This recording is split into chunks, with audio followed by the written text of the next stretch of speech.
ഇനിയും ഇതിലേക്ക് തന്നെയാണ് നമ്മൾ തിരികെ വരിക. എ കെ ആന്റണി തെന്നല ബാലകൃഷ്ണപിള്ളയുടെ വിയോഗത്തിൽ അനുശോചനം രേഖപ്പെടുത്തിയിരിക്കുകയാണ്.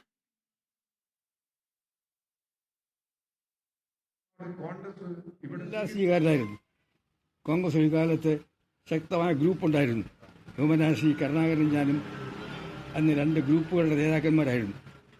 പക്ഷെ പാർട്ടിയുടെ ആവശ്യം വരുമ്പോൾ ഞങ്ങൾ ഒരുമിക്കും. കരുണാകരൻ്റെ പ്രസിദ്ധമായ വാക്കുണ്ട്, ആവശ്യം വരുമ്പോൾ കൊല്ലലും കൊല്ലത്തിയും ഒന്നാകും അദ്ദേഹം പറയുന്ന വാക്കുണ്ട്. പക്ഷെ കരുണാകരനും ഞാനും തമ്മിലുള്ള ആ കാലഘട്ടത്തിലെ തർക്കങ്ങൾ പൊട്ടിത്തെറിയിലെത്താതിരിക്കും. കാരണം അന്ന് പാലമായി പോർത്തത് തെന്നല ബാലകൃഷ്ണപിള്ളയാണ്.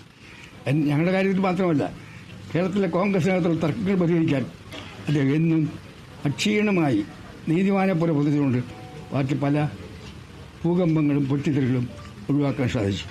കോൺഗ്രസിന് മാത്രമല്ല, അദ്ദേഹം കേരളത്തിലെ അയ്യപ്പ സേവാ സംഘത്തിൻ്റെ ദീർഘകാലം പ്രസിഡന്റായിരുന്നു. അദ്ദേഹം എനിക്കിനി വയ്യ എന്ന് പറയുന്നവരെ അദ്ദേഹം പ്രസിഡന്റായിരുന്നു. അങ്ങനെ സാമൂഹ്യ രംഗങ്ങളിലും എല്ലാ രംഗങ്ങൾക്കും എല്ലാവർക്കും സ്വീകാരനായ ഒരു നേതാവായിരുന്നു അദ്ദേഹം. അദ്ദേഹത്തെ പോലെ നേതാക്കന്മാരെ ഇനി കണ്ടെത്തുക എളുപ്പമല്ല. ഇത്രയും നീതിമാനായ, ത്യാഗിയായ, നിസ്വാർത്ഥനായ ആ തെന്നലയെ പോലുള്ള മാതൃകാ നേതാക്കന്മാരെ ഇനി കണ്ടെത്തുക പ്രയാസമാണ്.